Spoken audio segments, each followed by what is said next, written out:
Hello guys, night 11 மணிக்கு போர் அடிக்க வாங்கடா டீ குடிக்கலான்னு வண்டி எடுத்துட்டு ஒரு 10 கிலோமீட்டர் தாண்டி நாங்க வந்திருக்குது டீ குடிக்க.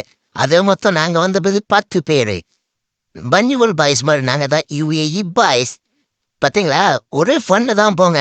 மணியின் டைம்லாம் தேவையில்ல, பசங்க சேர்ந்துட்டோம்னு டைம் போறதே தெரியாது. இப்ப நான் என்ன சொல்றது, கடைக்கார அண்ணனே வீடியோ எடுக்கிறத வந்து சிரிச்சுக்கிட்டே போனாரு.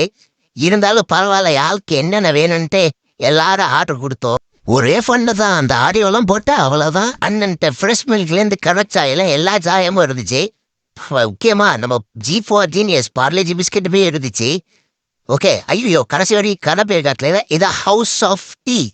பார்த்தீங்களா இல்லையா, வீடியோக்குன்னு வேணுக்கு நின்றுட்டு இருந்தாங்க அங்கங்க. நம்ம அப்படியே கவர் பண்ணிட்டு டீ எடுக்க போவோமா. அண்ணன் டீ இன்னும் வரல. அந்த வந்துடுச்சா. அப்படியே டீ அழகா அப்படியே எடுத்தோம்னா பார்த்தீங்களா, நல்லா தான் இருக்கு. இங்கே தான் உள்ள டீ போடுறாங்க. அதையும் நம்ம வீடியோ கவர் பண்ணியாச்சு. ஏன்னா ஏற்கனவே போட்டு வச்ச டீயை கொடுக்கல, ரெடியாக போட்டு கொடுக்குறாங்க. 10 கிலோமீட்டர் தாண்டி வந்தாலும் பக்கவான டீ குடிச்ச ஃபீல் கிடைச்சிருச்சு. அதுக்கப்புறம் என்ன வரட்டாமே மறக்காம சர்ப்ரைஸ் பண்ணுங்க. தேங்க்யூ.